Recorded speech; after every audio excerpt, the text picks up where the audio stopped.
এক দৌড়ে চলে গেল হৃদয়। ঝুমু দরজার সামনে গিয়ে ডাকতে শুরু করলো। বেশ কিছুক্ষণ ডাকাডাকির পর মানহা এসে দরজা খুলে দিল। চোখ মুখ ফুলে উঠেছে, গায়ে ওড়না নেই, চুলগুলো এলোমেলো হয়ে চোখের কোণে এখনো কিছুটা পানি জমে আছে। একটু নাড়া দিতেই গাল বেয়ে পড়বে। মানহার হাত ধরে ঘরের ভেতরে নিয়ে গিয়ে বিছানার উপর তাকে বসিয়ে দিয়ে ঝুমু মেঝেতে হাঁটু গেঁথে বসে মানহার গালে আলতো করে হাত রেখে বলল, আমি বুঝতে পারছি তোর খুব দুঃখ হচ্ছে, তাই বলে কি নিজের এমন অবস্থা করবি? বেশিক্ষণ সময়ও কিন্তু হয়নি, এর মধ্যে নিজেকে এমন পাগলের মতো বানিয়ে রেখেছিস। তুই কি নিশ্চিত মাহির ভাইয়ের আলাদা পছন্দ আছে? হ্যাঁ, তখন যখন আমি তাকে জিজ্ঞেস করলাম পাঞ্জাবি পরেছে কেন, কারোর সঙ্গে ঘুরতে যাওয়ার কথা আছে কিনা, সে উত্তর দিল আমার ভাবির সঙ্গে ঘুরতে যাবে। এখানে আর কী বোঝার বাকি আছে? এছাড়া সে যদি আমাকে ভালোবাসতো তাহলে সেটা বোঝা যেত, কিন্তু তার মধ্যে তেমন কিছুই খুঁজে পাইনি আমি। এমনটা হতে পারে, পরিস্থিতির কারণে তোকে কিছু বলতে পারিনি, তবে ভালোবাসি ঠিকই। না গো আপু, এইরকম হলে একটু আন্দাজ করা যেত। বাদ দে, এসব নিয়ে মন খারাপ করে থাকিস না। তুমি বলছো আপু বাদ দিতে? সব কিছু জানার পরেও কিভাবে বলতে পারো? কান্নাকাটি করিস না, মাথা ঠান্ডা কর আর মনকে শক্ত কর। আমার কিছু ভালো লাগছে না, খুব অস্থির লাগছে। একটু বিশ্রাম নে, তাহলে ভালো লাগবে। ঝুমু দাঁড়িয়ে মানহাকে বিছানায় শুইয়ে দিয়ে পাশে বসে মাথায় হাত বুলিয়ে দিচ্ছে। চোখের পাতা দুটো বুজে ছোট সুরে মানহা শুধালো, মাহির ভাই কি চলে গিয়েছে? সামান্য প্রশ্ন করতেই নড়ে চড়ে উঠল ঝুমু। উত্তর না দিয়ে চুপ রইল। মিনিট দুয়েক উত্তরের অপেক্ষায় থেকে আবারও জিজ্ঞেস করলো, কি হলো ঝুমু আপু, চুপ করে আছো কেন? আমি এসে তাকে পাইনি, তবে সে এখন বাড়িতেই আছে, চিন্তা করিস না। মাহির ভাই এই সময় কোনোদিনই বাড়িতে থাকে না। ও ঠিক আছে, তুই ঘুমা। আর কিছুই বলল না, শুধু লম্বা একটা শ্বাস ছাড়লো। মাথায় বিলি কেটে দিচ্ছে ঝুমু। এক পর্যায়ে ঘুমের সাগরে তলিয়ে গেল মানহা। সমস্ত দুঃখ কষ্ট চিন্তা ভাবনা নিমেষেই হারিয়ে গেল। ঝুমু পাশ থেকে উঠে ঘরের বাইরে এসে কাঙ্ক্ষিত নাম্বারে কল বসিয়ে দিল। কয়েকবার রিং হতেই রিসিভ হলো, তবে ঝুমুকে কিছু বলতে না দিয়েই ওপাশের মানুষটা বললেন, এদিকে অবস্থা খুবই খারাপ, তুমি মাহানকে সামলে রেখো। আর হ্যাঁ, ভুলেও যেন আজ কিছু জানতে না পারে, সেদিকে নজর রেখো। আমি ব্যস্ত আছি, পরে কথা হবে। কেটে গেল কল। ঝুমুকে কিছু বলার সুযোগই দিল না। কান থেকে ফোনটা নামিয়ে আকাশের দিকে তাকালো। বৃষ্টি কমেছে, তবে একটু পরপরই শীতল হাওয়া এসে পুরো শরীর ঠান্ডা করে দিয়ে যাচ্ছে। মাথার মধ্যে বেশ কিছু দুশ্চিন্তা ঘুরপাক খাচ্ছে, যদি কোনো অঘটন ঘটে যায়। বারবার মনকে সান্ত্বনা দিচ্ছে ঝুমু, কিন্তু সেখানেই দাঁড়িয়ে থাকার পর মানহার কথা মনে পড়তেই ছুটে চলে এলো ঘরে। মানহা ওঠেনি, চুপচাপ তার পাশে গিয়ে শুয়ে পড়ল। খুবই ভয়াবহ অবস্থা। কেবিনের ভিতরে পা রাখার সাহস জোগাতে পারছে না মানহা। দরজার সামান্য ফাঁক দিয়ে ভিতরের মানুষটার এমন মর্মান্তিক অবস্থা দেখে থেমে গেল। পায়ে একদমই জোর নেই সামনে আগানোর। পুরো শরীর থরথর করে কাঁপছে। নিজের শরীর নিয়ন্ত্রণ করতে পারছে না, বারবার হেলে দূরে ঝুমুর গায়ে পড়ে যাচ্ছে। চোখের পাতা দুটো কেবিনের ভিতরে বেডে সাদা ব্যান্ডেজে মোড়ানো মানুষটার দিকে স্থির রয়েছে, চাইলেও চোখ সরাতে পারছে না। সমানে গাল বেয়ে টুপটাপ করে মেঝেতে পানি পড়ছে। মিনিট পাঁচেক বাদেই কিছু ঔষধের প্যাকেট হাতে দৌড়ে এলো মিন্টু মুখটা। বেশ চিন্তিত চোখ দুটো স্পষ্ট বলে দিচ্ছে যে রাতে ঘুমায়নি। ঔষধের প্যাকেটগুলো ঝুমুর হাতে দিয়ে মানহাকে দু হাতে শক্ত করে ধরে কেবিনের ভিতরে নিয়ে যেতে লাগলো। বেডের পাশে গিরে দাঁড় করিয়ে দিল মানহা। একটু নিচের দিকে ঝুঁকিয়ে খুব কাছ থেকে মুখটা দেখলো। গাল দুটো, কপাল, নাক জখমের মতো হয়ে আছে মুখমণ্ডল ছাড়া, পুরো শরীর ব্যান্ডেজ করা। নরম হাত দুটো নিয়ে আলতোভাবে গাল দুটো ধরে হু হু করে কেঁদে বলল, এটা কি হয়ে গেল তোমার মাহির ভাই? কিভাবে হলো এমনটা? তুমি আমার উপর রাগ করে এইসব করেছো। আমি তোমায় ভালোবাসার কথা বলি বলেই তুমি এই অবস্থা করলে নিজের। আর কখনো আমি ভালোবাসার কথা বলবো না মাহির ভাই, আর কখনো তোমায় বিরক্ত করবো না। সত্যি বলছি আমি। তুমি এইভাবে শুয়ে কেন আছো? ওঠো না তাড়াতাড়ি। ও মাহির ভাই ওঠো। তুমি কিন্তু আজকে আমাকে পড়াতে চেয়েছো, আর মাত্র 6 দিন পর আমার পরীক্ষা। এই সময় তুমি এইভাবে শুয়ে থাকতে পারো না। আমি কিন্তু তোমায় ছাড়া পরীক্ষা দিতে যাব না বলে দিলাম। উঠছো না কেন তুমি? আমার কথার কি কোনো গুরুত্ব নেই তোমার কাছে? একটু ওঠো দয়া করে। একটু ওঠো না মাহির ভাই। মানহার যাকে সাড়া দিল না মাহির, নিষ্ঠুরতার প্রমাণ দিল সে। তবুও মানহা মনের কোণে একটুখানি আশা নিয়ে অপেক্ষা করছে। হয়তোবা মাহির চোখ মিলে তার দিকে তাকাবে আর বলবে, কাঁদিস না মানহা, আমি ঠিক আছি। ক্ষণে ক্ষণে কান্নার আওয়াজ বেড়ে যাচ্ছে, তাই মানহাকে বেডের কাছ থেকে একটু দূরে সরে বসালো। ঝুমুর কাঁধে মাথা রেখে অনবরত কেঁদে যাচ্ছে। মিন্টু মাথায় হাত বুলিয়ে দিয়ে মুখটা দুঃখী করে ঝুমুর উদ্দেশ্যে বলল, এই জন্যই আমি কাল রাতে তোমায় বলেছিলাম মানহা যেন না জানে। আমি জানতাম মাহিরের এই অবস্থা দেখে নিজেকে ঠিক রাখতে পারবে না, খুবই ভেঙে পড়বে, আর হয়েছেও কিন্তু সেটাই। আমি নিজে থেকে কিচ্ছু বলিনি। ওকে মামা মামি ভোর রাতে বাড়ি ফিরে মাহির ভাইকে নিয়ে কথা বলছিলেন। সেই সময় মাহনা জানতে পারে আর এখানে আসার জন্য অস্থির হয়ে পড়ে। কোনো মতে সামলিয়ে ভোরের আলো ফুটতেই হার পারলাম না আটকাতে। মেয়েটা প্রচণ্ড পরিমাণে ভালোবাসে মাহিরকে, এটাই তার প্রমাণ। তুমি একটা জিনিস খেয়াল করছো? মাত্র এই কয়দিনের ব্যবধানে কতটা বদলে গিয়েছে মেয়েটা। আমাদের মানহা কি এমন দেখতে ছিল তুমিই বলো? গতকাল সকালে খাবার খেয়েছে, এই যে আজ আবার সকাল হলো। গতকাল দুপুর থেকেই কান্নাকাটি শুরু করেছে, শুধু রাতে একটু ঘুমিয়েছে, তাও আবার কিছুক্ষণ পরপর চমকে উঠেছে ঘুমের ঘোরে, কাঁদছেও অনেক। কি বলবো বলো, আল্লাহ কখনকার কি করে তা বুঝতে পারা মুশকিল। হ্যাঁ ঠিকই বলেছ। আচ্ছা, মাহির ভাইয়ের কি জ্ঞান ফেরেনি একবারও?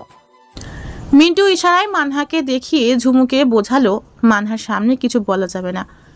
মিন্টুর ইশারা বুঝতে পেরে চুপ হয়ে গেল। চুপচাপ কিছুক্ষণ বসে রইল তিনজন। এর মধ্যেই কেবিনে প্রবেশ করলো মিহি। মুখটা মলিন, হাতে একটা ব্যাগ। আস্তে ধীরে গিয়ে ব্যাগটা টেবিলের উপর রেখে মানহার কাছে এসে তাকে জাপটে ধরে হাউ মাউ করে কেঁদে উঠল, সঙ্গে মানহা, ঝুমুও। ওদের কান্নাকাটি দেখে মিন্টু নিজেকে সামলাতে পারল না। তার ভেতরে একদম তুমড়ে মুচড়ে যাচ্ছে, তবে সে প্রকাশ করতে পারছে না, কারণ সে ভেঙে পড়লে বাকিদের সামলানো কঠিন হবে। এই মুহূর্তে তাকে শক্ত থাকতে হবে, যে কোনো সময় খারাপ কিছু হয়ে যেতে পারে। দেয়ালে পিঠ ঠেকিয়ে প্রাণপ্রিয় বন্ধুর দিকে তাকাতেই গাল বেয়ে 2 ফোঁটা পানি গড়িয়ে পড়ল। হাতের উল্টো পিঠ দিয়ে গাল দুটো মুছে দু হাতে মানহা আর মিহির মাথায় হাত বুলিয়ে দিয়ে ছোট্ট স্বরে বলল, এখানে এভাবে কান্নাকাটি করলে ডাক্তাররা এসে বকবে। নিজেদের শান্ত কর তোরা, আল্লাহ ভরসা, তিনি কখনই খারাপ কিছু করবেন না। আমাদের মাহির আবার সুস্থ হয়ে যাবে, দেখিস। মিহি কেঁদে কেঁদে বলল, এটা কি হয়ে গেল মিন্টু ভাই? এদিকে ভাইয়ার এমন অবস্থা, ওইদিকে মা আর দাদি, তাদের অবস্থাও বেশি একটা ভালো না। কি করব আমি? আল্লাহ আমাদের কি পরীক্ষা নিচ্ছে, আমি কি করে সামলাবো সব দিক? ও আল্লাহ, এর চেয়ে ভালো তুমি আমায় নিয়ে যাও, আমি আর পারছি না গো আল্লাহ। বোকা, এইভাবে কথা বলছিস কেন? আমরা কি সবাই মরে গিয়েছি নাকি বলতো? শোন, তুই বরং বাড়িতে চলে যা, সঙ্গে করে ঝুমুরকে নিয়ে যা, কারণ তোর একার পক্ষে সম্ভব হবে না দুজনের অসুস্থ মানুষকে সামলানো। এদিকটা আমি আর মানহা দেখে নিব।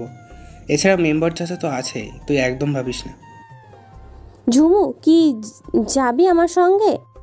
কেন যাব না? আজ তাদের খারাপ সময় যদি পাশে না থাকি, কাল যখন আমার খারাপ সময় আসবে তখন কি তোরা থাকবি আমার পাশে? দেখ, যা কিছু হয়েছে এসবে আমাদের কোনো হাত ছিল না। আল্লাহ চেয়েছেন বলেই এই ঘটনা ঘটেছে। এবার আল্লাহ ভরসা, তিনি নিশ্চিত সবকিছু ঠিক করে দিবেন। চল তাহলে মিন্টু ভাই, তুমি আর মানহা খেয়ে নিও, মানহাকে একটু দেখে রেখো। এ সময় ওর আশেপাশে আমি থাকতে পারলে ভালো হতো, কিন্তু এদিকটা তো সামাল দিতে হবে। চিন্তা করিস না, আমি আছি, তোরা যা জলদি। মানহাকে ছেড়ে দিয়ে বেডের দিকে পা বাড়ালো। পিছন থেকে ঝুমু গিয়ে শক্ত করে মিহির হাত চেপে ধরে কেবিন থেকে বেরিয়ে গেল, কারণ ঝুমুর বুঝতে পেরেছিল মাহিরের কাছে গিয়ে চিৎকার করে কাঁদবে, আর সেটা মাহিরের জন্য মোটেও ভালো হবে না। মাথা নিচের দিকে ঝুঁকে বসে আছে মানহা। বৃষ্টির ফোঁটার মতো টুপটাপ করে পানি পড়ছে চোখ থেকে। মিন্টু এসে পাশেই বসলো। মাথা নিচু থাকা অবস্থায় জিজ্ঞেস করলো, এগুলো কি করে হলো মিন্টু ভাই? মিন্টু লম্বা শ্বাস ছেড়ে বলতে শুরু করলো, ঠিক কী কী হয়েছে সেসব আমি জানি না, তবে মেম্বার চাচা আর চাচি গতরাতে বলেছেন দুপুরের পর ঝড় যখন থেমে যায়, গুড়ি গুড়ি বৃষ্টি পড়ছিল, তখন মাহির তোদের বাড়ি থেকে বেরোয় আর গ্রামের পথ ধরে সোজা মেন রোডে গিয়ে ওঠে। এর মধ্যে কিছু চেনা পরিচিত মানুষ মাহিরকে দেখতে পায়, এমনকি তারা জিজ্ঞাসা করে এভাবে বৃষ্টিতে ভিজে কোথায় যাচ্ছে, কিন্তু মাহির কোনো উত্তর দেয়নি। হতে পারে ও শুনতে পায়নি, তবে তারা বলেছে মাহির নাকি খুব চিন্তায় ছিল, মনমরা হয়ে হেঁটে যাচ্ছিল। মেইন রোডে ওঠার সঙ্গে সঙ্গে একটা মালবাহী ট্রাক এসে মেরে দেয়। আমি ঢাকা থেকে ফেরার সময় দেখতে পেলাম রাস্তায় অনেক ভিড়, লোকে বলাবলি করছিল অ্যাক্সিডেন্ট হয়েছে। এমনি আমি এসব অ্যাক্সিডেন্ট দেখতে পাই না, তোরা তো জানিসই, কিন্তু কাল আমার মনটা খুব করে চাইলো গিয়ে একবার দেখতে। তাই ভিড় কাটিয়ে ভেতরে ঢুকে মাহিরকে রক্তাক্ত অবস্থায় দেখে আমার মাথায় যেন আকাশ ভেঙে পড়লো। আশেপাশে অনেক মানুষজন ছিল, সেখানে কিছু মানুষজন আমাদের চেনা, তবে তারা মাহিরকে চিনতে পারছিল না, কারণ তখন মাহিরের পুরো শরীর রক্তে মাখামাখো হয়েছিল। তারা কেউ মাহিরের কাছে যায়নি, হয়তোবা ভেবেছে মাহির আর দুনিয়ায় নেই। তারপর অপরিচিত একটা মানুষ, আমি যখন দুহাতে মাহিরের মাথাটা তুলে আমার বুকের সঙ্গে জড়িয়ে চিৎকার দিলাম, তখন সবাই এগিয়ে এসে দহাদরি করে আমার ভাইকে গাড়ি তুলে দিল। আমার ভাইয়ের শরীরে বেশ কিছু জায়গা থেকে মাংস উঠে গিয়েছে, আবার কিছু কিছু জায়গায় পুড়ে গিয়েছে। আমার ভাই মাথায় প্রচণ্ড ব্যথা পেয়েছে। আমার ভাইয়ের রক্তে লাল হয়ে গিয়েছিল আমার শরীর। যে ভাই সমতুল্য বন্ধুর গায়ে ছোট থেকে আজ পর্যন্ত একটা টোকাও দেয়নি, আজ তার রক্তে নিজেকে লাল হতে হয়েছে। কেঁপে কেঁপে কাঁদছে মিন্টু। তাকে সান্ত্বনা দেওয়ার মতো কোনো ভাষা নেই মানহার কাছে। বেলা হয়েছে অনেক, মিজান আর রুনা এসেছে, তবে এখন সবাইকে বাইরে বের করে দেওয়া হয়েছে, শুধু মিন্টু আছে ভিতরে। কজন ডাক্তার কেবিনে ঢুকেছে, দরজার বাইরে দাঁড়িয়ে উসখুস করছে মানহা। ডাক্তাররা কি বলছে তা জানা খুব জরুরি, তবে কিভাবে জানবে? আস্তে করে দরজাটা হালকা ফাঁক করে দেখার চেষ্টা করলো, তবে পুরোপুরি দেখা যাচ্ছে না, তাই চোখ সরিয়ে কান পেতে রইল ভেতরে কি কথা হচ্ছে তা শোনার জন্য। মিন্টু নিচু গলায় বলল, স্যার, এত সময় কেটে যাওয়া সত্ত্বেও এখনও তো জ্ঞান ফিরছে না ওর। কজন ডক্টরের মধ্যে একজন বললেন, দেখুন, আমাদের চেষ্টা আমরা করেছি, এখনও 24 ঘন্টা হতে কিছু ঘন্টা বেঁচে আছে। আল্লাহ যদি সহায় হন তবে জ্ঞান ফিরে আসবে, না হলে আমাদের কিছু করার নেই, কারণ আমরা আপ্রাণ চেষ্টা করেছি, বাকিটা আল্লাহ ভরসা। এনার কথা শেষ হতেই অন্য একজন ডাক্তার বলতে শুরু করলেন, এখন অবধি ওনার শ্বাস চলছে, এটাই কম কেসে। বলুন, সাধারণত এরকম অ্যাক্সিডেন্ট হলে তারা ঘটনাস্থলেই মারা যান। ভাগ্য ভালো উনি বেঁচে আছেন, আল্লাহ চাইলে খুব শীঘ্রই জ্ঞান ফিরে পাবেন। একদম ঠিক বলেছেন, তবে আমরা কেউ কোনো গ্যারান্টি দিতে পারবো না। যে কোনো সময়ে যে কোনো পরিস্থিতির মোকাবেলা করতে প্রস্তুত থাকুন। মেঝেতে ধপ করে বসে পড়ল মানহা। ডাক্তার তখনই এমন কথাবার্তা বলেন যখন তারা আশার আলো দেখতে পান না। তবে কি মারা যাবে মাহির ভাই? এভাবে কি তার নিঃশ্বাস চলা বন্ধ হয়ে যাবে? এত সহজেই কি সব কিছু শেষ হয়ে যাবে? এটা কি করে হতে পারে? না না, কিছুতেই এটা হতে পারে না। মাহির ভাই সুস্থ হয়ে উঠবে, তাকে সুস্থ হতেই হবে। এভাবে আমাদের সবাইকে ছেড়ে যেতে পারে না। মাহির ভাই, তুমি আমার সঙ্গে এমনটা করতে পারো না, কিছুতেই না। আমি মরে যাব, আমি পারবো না তোমায় ছাড়া বাঁচতে, আমি একদমই শেষ হয়ে যাব। তুমি ঠিক করছো না আমার সাথে, এর শাস্তি তোমায় পেতেই হবে মাহির ভাই। রুনা মানহার মুখের কাছে নিজের কান নিয়েও স্পষ্ট শুনতে পেল না মানহা বিড়বিড় করে কি বলছিল। মিজান আর রুনা দুজনে ধরাধরি করে মানহাকে চেয়ারে নিয়ে বসালো। ডাক্তারের বলা কথাগুলো শোনার পর থেকে যেন কোনো হেলদোল নেই তার, যেদিকে নিয়ে যাচ্ছে সেদিকেই যাচ্ছে।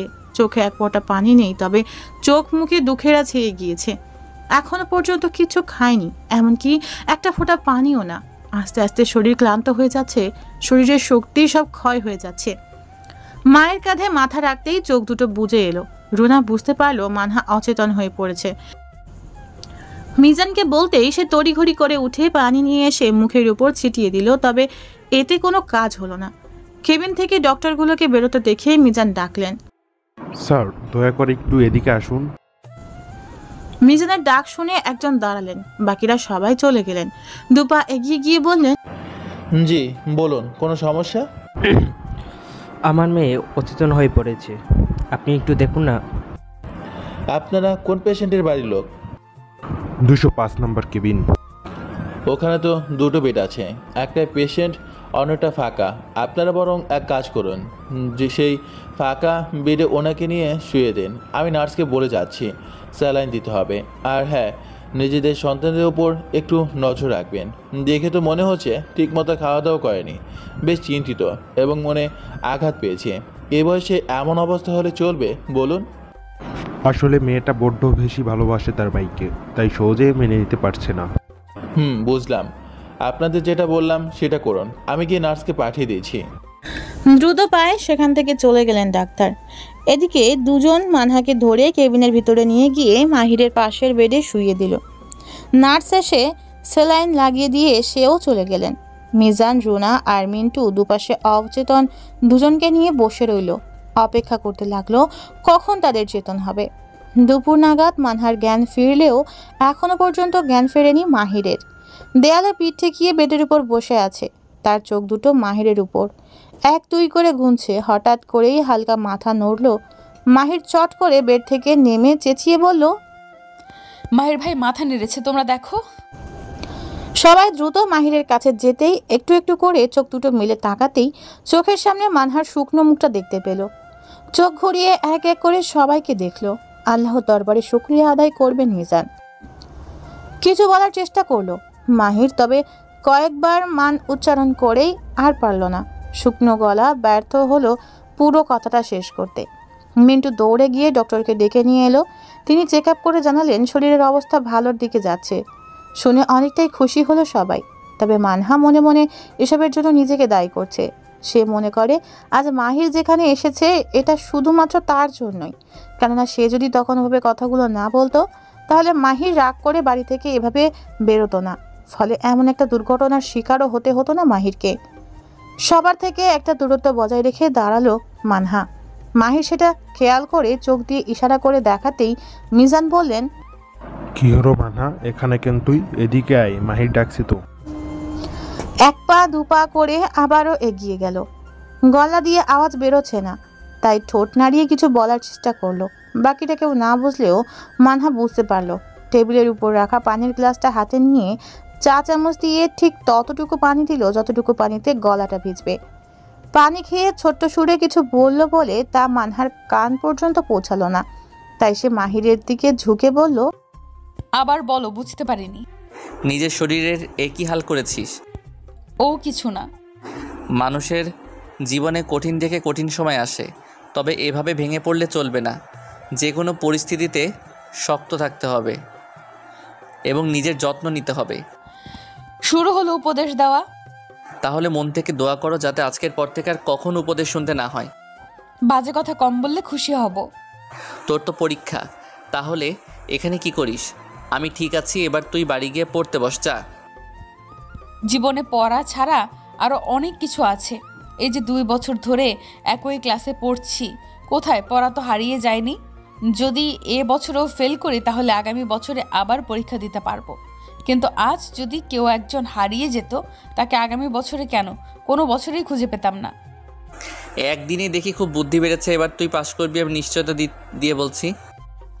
মাথা করব আমার। বাড়িতে যা, আমি এখন ঘুমাবো। আমি কি একবারও তোমাকে ঘুমোতে বারণ করেছি? এখন ঝগড়া করতে ভালো লাগছে না রে। তো মিন্টুকে গিয়ে বল বাড়িতে সবাইকে জানিয়ে দিতে, নয়তো মা, দাদি, মিহি খুব দুশ্চিন্তা করবে। মিন্টু ভাই গিয়েছে কথা বলতে, তুমি চুপচাপ ঘুমাও, আমি আছি পাশেই। পাশে থাকার জন্য অনেক মানুষ আছে, তুই যা এখান থেকে। যাব না আমি। 100 বার যাবি। এইটা কি তোমার দাদার হসপিটাল যে এখানে আমাকে থাকতে দিবে না? আমার দাদার হলে তো এখানে তোরও অধিকার আছে, কারণ তোর নানাই তো হলো আমার দাদা। যাই হোক, বাড়িতে গিয়ে গোসল করে খেয়ে দিয়ে আবার আসিস, তবু এখন যা। আমি এখানে থাকলে তোমার খুব অসুবিধা হবে, তাই বারবার বাড়ি চলে যেতে বলছো, তাই না মাহির ভাই? হ্যাঁ, তোকে আমার একদমই সহ্য হচ্ছে না। ঠিক আছে, যাচ্ছি তাহলে। রুনাকে বলে হুড়মুড়িয়ে বেরিয়ে গেল মানহা। দুর্বল চোখে সেদিকে তাকিয়ে রইল মাহির। মেয়ের এমন কাজে অবাক হলো রুনা। একটু আগে যে মানুষটার জ্ঞান ফিরছিল না বলে এত কিছু করলো, আর এখন যখন জ্ঞান ফিরেছে সবার আগে সে নিজেই চলে গেল। কিছু বুঝতে না পেরে মাহিরের কাছে গিয়ে বসে মুখটা বুলিয়ে দিয়ে বললেন, এখন কি শরীরটা আগে থেকে একটু ভালো লাগে বাবা? হ্যাঁ ফুপু, অনেকটাই ভালো লাগছে। আল্লাহ রহমত করেছেন, আল্লাহ আমার বাবার প্রাণ ভিক্ষা দিয়েছে। তুমি বাড়িতে যাও, ফুপু সঙ্গে করে ফুপাকেও নিয়েও যাও। আমি একদম ঠিক আছি এখন। যাবো একটু পরে। দেখ না, মানহা শুধু বলল বাড়ি যাচ্ছি, আর কিছু না বলে চলে গেল। আমি বলেছি যেতে। ঠিক আছে, তুই আরাম কর, আমরা বাইরে গিয়ে বসি। কপালে একটা চুমু দিয়ে মাহিরের কাছ থেকে উঠে বাইরে চলে এলো। মিজান আর মিন্টু ডক্টরের সাথে কথা বলতে গিয়েছে। এদিকে রুনা একা একা চেয়ারে বসে কিছু অঙ্ক মেলাচ্ছে। বেশ কয়েকদিন ধরেই মাথার মধ্যে কিছু প্রশ্ন ঘুরপাক খাচ্ছে, তবে সঠিক উত্তর খুঁজে পাচ্ছেন না। আজ আবার চেষ্টা করলেন, তবে সঠিকভাবে কোনো উত্তরই বের করতে পারলেন না তিনি। 6 দিন গত হলো, আস্তে ধীরে অনেকটাই সুস্থ হয়েছে মাহির। এই 6 দিন মাহিরকে নিজের কাজ ছাড়া করেনি মানহা। দিন রাত 24 ঘন্টাই পাশে থেকেছে। কখন কি প্রয়োজন সে সমস্ত খেয়াল রেখেছে। আজ মাহিরের শরীর থেকে ব্যান্ডেজ খোলা হবে, সেই সাথে আজ মানহার প্রথম পরীক্ষা। ভোরবেলা ঘুম থেকে ডেকে তুলেছে মাহির, যাতে পরীক্ষায় যাওয়ার আগে তার একটু পড়তে পারে। পাশের বেডে বসে বসে পড়ছে মানহা, আর সেই দৃশ্য দেখতে ব্যস্ত মাহির। এর মধ্যে একদিন মারজান এসেছিলেন ছেলেকে দেখতে। নিজের অসুস্থ শরীর, তবুও এক নজর ছেলের মুখটা দেখার জন্য ব্যাকুল হয়ে পড়েছিলেন। অবশ্য মরিয়মের খুব ইচ্ছে ছিল, তবে শরীরে পর্যাপ্ত পরিমাণের শক্তি নেই। আস্তে আস্তে অবস্থা খারাপের দিকে যাচ্ছে। রোজ মিহি এসে অনেকটা সময় কাটিয়ে যায় ভাইয়ের সাথে। মিন্টু 2 দিন হলো ঢাকাতে গিয়েছে কোনো জরুরি কাজে। ঝুমু এসে 2 দিন মানহার সাথে এখানেই ছিল। রোজ সকালে, দুপুরে এবং রাতে খাবার নিয়ে আসেন মিজান। কিছুটা সময় মাহিরের কাছে বসে কথাবার্তা বলে চলে যান। তবে মানহা এখানে থাকা নিয়ে তার বিন্দুমাত্র আপত্তি থাকলেও রুনা মানিয়ে নেন সেটা। বলা চলে মায়ের জন্যই মানহা তার প্রিয় মানুষের পাশে থাকতে পারছে। মানহা পড়া থামিয়ে চুপচাপ বসে আছে, সেটা দেখে মাহির ছোট্ট সুরে ডাকলো, মানহা। মাহিরের ডাক শোনা মাত্র হাত থেকে বইটা বেডের উপর রেখে চট করে তার কাছে গিয়ে বলল, হ্যাঁ বলো মাহির ভাই, কিছু লাগবে? না, কিছু লাগবে না। তবে ডাকলে যে? এখানে থাকতে তোর বিরক্ত লাগছে না? ঠিক মতো ঘুমাতে পারছিস না, একটু বিশ্রাম নিতে পারছিস না? আর পড়াশোনার কথা তো বাদই দিলাম। এই কয়দিন তো শুনলি না আমার কথা। না হয় আজ শোন, তুই বাড়ি চলে যা। তোর পরীক্ষা শেষ হতে হতে আমি ছুটি দিয়ে দিবে। তুই বরং একদিন পরপর এসে আমাকে দেখে যাস। এসব ফালতু মার্কা কথাবার্তা শোনার সময় নেই আমার, বুঝলে? অনেক পড়া বাকি। সেখান থেকে নিজের বেডে এসে হাত ঘড়িটার দিকে তাকালো। 8:04 বেজে গিয়েছে। তবু আজ মিজান খাবার নিয়ে আসেননি। অন্যদিন এর আগেই চলে আসেন। তাহলে আজ কেন এলেন না? কোনো সমস্যা হয়েছে কি? মানহা আর বেডে না বসে ওয়াশরুমে ঢুকে পানি আর ব্রাশ নিয়ে এসে মাহিরের হাতে ব্রাশটা দিয়ে বলল, দেখেছো আজ কত বেলা হলো, কিন্তু বাবা এলো না এখন পর্যন্ত। হয়তো কোনো কাজে আটকা রয়েছে, চিন্তা করিস না, চলে আসবেন এক্ষুনি। বাবা মা ছাড়াও কি মিহি, ঝুমু আপুর আসার কথা ছিল? তারাও তো এলো না। সবই কপাল। আজকের একটা দিন ভেবেছিলাম সবাই আমার পাশে থাকবে, ঘোড়ার ডিম থাকলো। এই জন্যই বলেছিলাম বাড়িতে থাকতে। তুই যদি এখন এখানে না থেকে বাড়িতে থাকতিস, তাহলে দেখতে পারতিস কত মানুষ তোকে দেখার জন্য আসতেন। ওসব আলগা প্রীতি পছন্দ নয় আমার। যারা আমায় ভালোবাসবে, গুরুত্ব দিবে, সে আমি যেখানেই থাকি না কেন তারা সেইখানেই ভালোবাসবে, বুঝলে? তোর কথাবার্তা শুনে মনে হচ্ছে তোর স্যার তুই নয়, আমার ম্যাডাম। যা ভাবার ভাবতে পারো, আমার কোনো সমস্যা নেই। তবে ঝটফট দাঁত ব্রাশ করো। ঝটপট কি করে করব? হাতে ভীষণ ব্যথা তো। মাহিরের হাত থেকে ব্রাশটা এক হাতে নিয়ে অন্য হাতে থুতনি উঁচিয়ে ধরে বলল, ই করো। মাহির তার কথা মতো ই করতে ব্রাশ চালিয়ে দিল। এক ধ্যানে মানহার মুখের দিকে তাকিয়ে আছে মাহির। মানহা তার কাজে মন দিলেও টের পেল তার মুখের দিকে কেউ তাকিয়ে আছে। গলা খাকারি দিয়ে মানহা বলল, জীবনে কোনো দিন দেখোনি আমায়? চট করে মানহার উপর থেকে চোখ সরিয়ে নিল, তবে উত্তর দিল না। পানি নিয়ে পুরো মুখটা ধুয়ে দিল। ছোট্ট একটা গামছা ভিজিয়ে হাতের এপিট ওপিট এবং আঙুলগুলো ভালোভাবে মুছে দিল। পা থেকে শুরু করে পুরো শরীর ব্যান্ডেজ মোড়ানো, শুধু মুখমণ্ডল আর হাতের কবজি দুটো উন্মুক্ত। মুখটা মুছে দিয়েই শুকনো গামছাটা ভিজিয়ে ফেলেছে। এবার মুখ কী করে মুছবে? মাহির ইশারায় মানহার গায়ে থাকা ওড়নাটা দেখিয়ে দিতেই ওড়নার শেষ অংশটুকু দিয়ে আলতোভাবে মুখটা মুছিয়ে দিয়ে বলল, তুমি 5 মিনিট অপেক্ষা করো, আমি এক্ষুনি আসছি। আসছি মানে কোথায় যাবি এখন? নিচে যাবো আর আসবো, দেরি হবে না। নিচে কোন কারণে যাবি? কেউ তো এখনো খাবার নিয়ে এলো না এদিকে। তোমার ওষুধ খাওয়ার সময় হয়ে গিয়েছে, আমি গিয়ে নাস্তা নিয়ে আসছি। কোনো দরকার নেই, এক্ষুনি ফুপা চলে আসবেন। আর একদিন সামান্য একটু দেরি হলে কোনো ক্ষতি হবে না। সেটা আমি বুঝে নিব, এতে তোমার মাথা ঘামাতে হবে না। তোর সঙ্গে কথা বলাটাই বেকার। তাহলে বলো না কথা, আমি তো তোমার মাথায় কিরা দেইনি যে আমার সঙ্গে কথা বলতেই হবে। সব সময় তেরা কথা না বলে পেটের ভাত হজম হয় না তোর?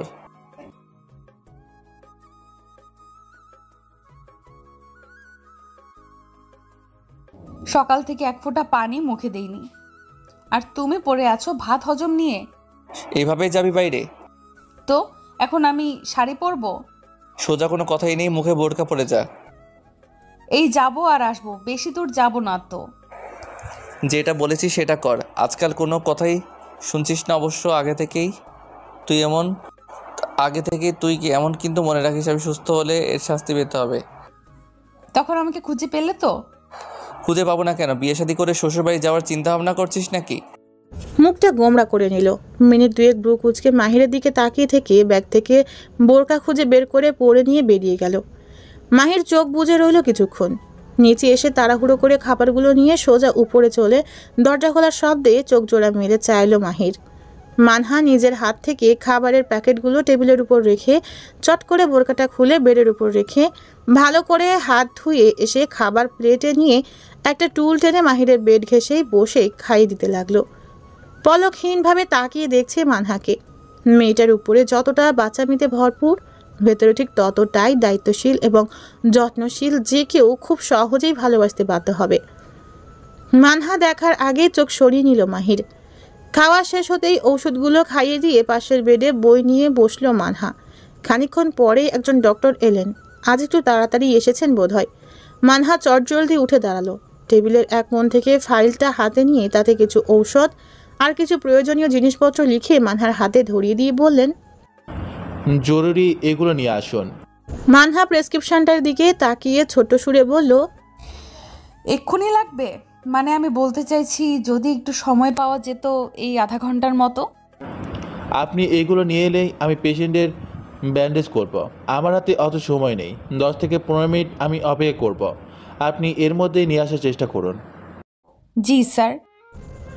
ডক্টর চলে গেলেন। মানহা পড়ল এক মুসিবতে। আমার হাতে আর একটা পয়সাও বেঁচে নেই। যা ছিল তা দিয়ে নাস্তা কিনে এনেছি। এবার কি করব? বাড়িতে যাব? না না, বাড়িতে যেতেই তো প্রায় 1 ঘন্টা লেগে যাবে। এখানে আমার হাতে সময় মাত্র 15 মিনিট। এখন কি করব আমি? কার কাছে চাইবো? এখানে তো তেমন কাউকে চিনিই না। কত টাকা লাগবে সেটাও জানি না। ধ্যাত, আজ বাবাও যে আসছে না। আল্লাহ, কোনো একটা উপায় বলে দাও, কোনো একটা পথ দেখিয়ে দাও গো আল্লাহ।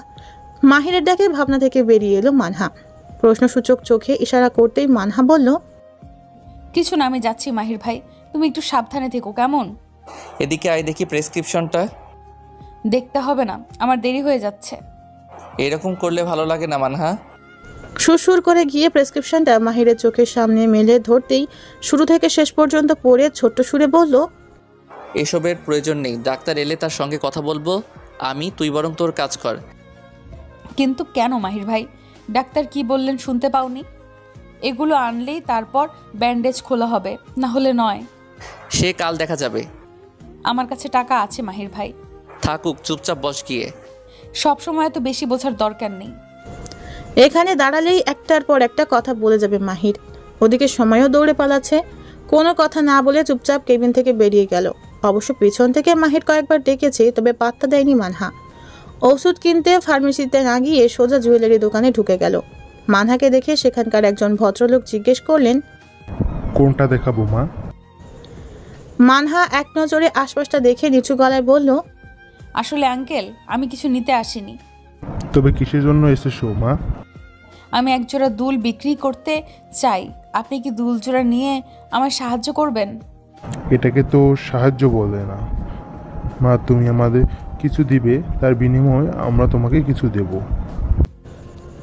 তাড়াহুড়ায় সঙ্গে করে ব্যাগ আনতে ভুলে গিয়েছে, শুধু হাতে করে প্রেসক্রিপশনটা নিয়ে এসেছে। এক পাশে হাতের প্রেসক্রিপশন রেখে কান থেকে দুল জোড়া খুলে ভদ্রলোকের হাতে দিয়ে দিল। তিনি নেড়েচেড়ে দেখে বললেন, খুব ভালো স্বর্ণ। তবে মা, এটা তুমি বিক্রি করতে চাচ্ছ কেন? তোমার কানেই তো ভালো মানিয়েছিল। আসলে আঙ্কেল, রাস্তার ওপাশে যে হসপিটালটা আছে সেখানে আমার পরিবারের একজন ভর্তি রয়েছে, তাই এক্ষুনি কিছু ওষুধ লাগবে। কিন্তু আমার হাতে একটা পয়সা নেই যে ওষুধগুলো কিনবো। ওইদিকে আমার বাড়ি থেকেও এখনো পর্যন্ত কেউ আসেননি। ডাক্তার বলেছেন জরুরি প্রয়োজন, তাই এই মুহূর্তে বাড়ি যাওয়া সম্ভব না, বা বাড়ি থেকে কেউ আসা পর্যন্ত অপেক্ষা করাও অসম্ভব। খুব ভালো এবং বুদ্ধিমতী মেয়ে তুমি বাবা।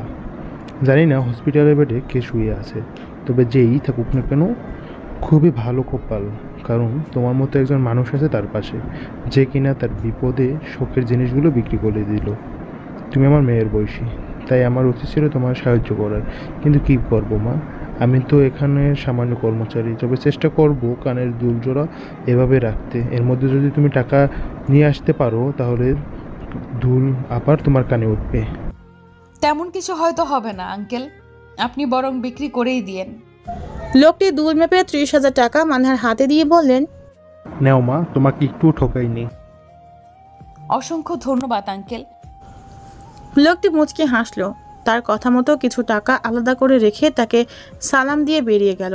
ফার্মেসিতে গিয়ে প্রেসক্রিপশনটা দিয়ে দিতেই সেটা মিলিয়ে ঔষধগুলো প্যাকেট করে দিল। দাম হলো 8,700 টাকা। ঔষধগুলো নিয়ে টাকা বুঝিয়ে দিয়ে দ্রুত হাঁটতে শুরু করলো।